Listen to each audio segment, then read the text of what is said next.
Hi, I'm Grace Mulkey. I am 37. I live in a small town in southern Indiana called Bicknell. About 3,000 people in our town, surrounded by cornfields. I've lived here since I was about 8 years old. Prior to that, though, I was actually born to missionary parents in Kakamega, Kenya, Africa. My mom and dad had went there. They felt called by the Lord to go evangelize there.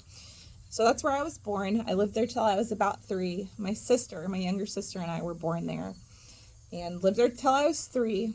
When we moved to Plattsmouth, Nebraska, my dad's whole family lives in that area in Nebraska. So we moved there, where my dad started his own church and pastored it until I was about 8. So I was brought into life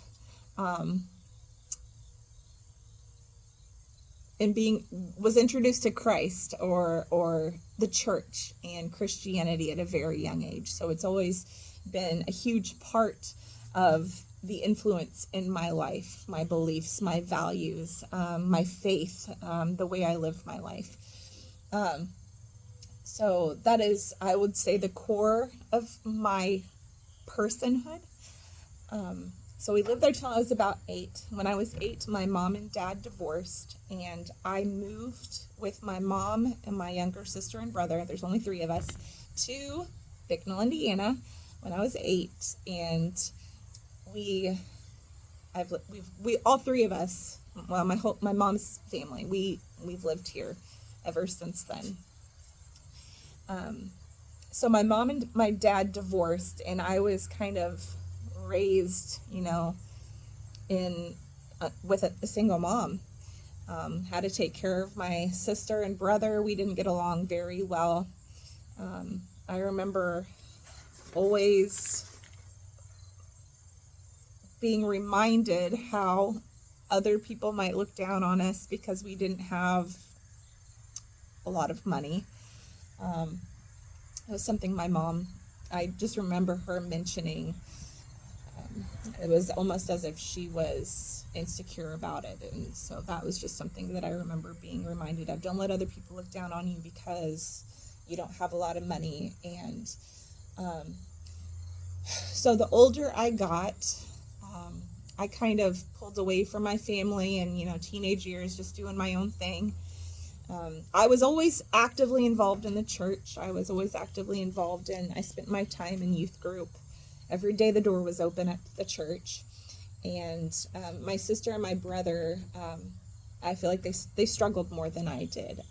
Being that it's a small kind of country area, there's actually the drugs available here, the drug usage, it's a lot. So as I was growing up, I stayed on the right path, I guess, where my sister and my brother struggled with addiction for a long time. So my sister and brother struggled with addiction for a long time.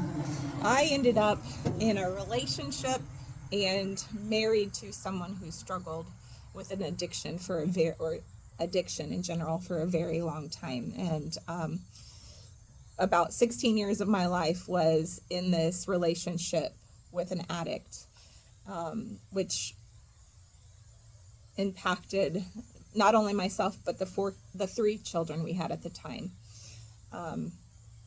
There was a lot of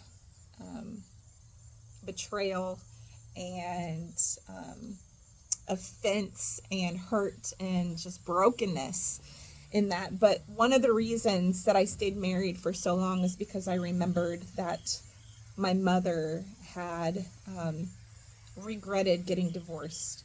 That was something else that she talked about, how her church, when her and my dad split up, the church kind of ostracized her and just the weight she carried with that. And so I had that as well, and battled with that. You don't get divorced. God doesn't like divorce. So it was something I struggled with for a very long time. Eventually, though, I did. And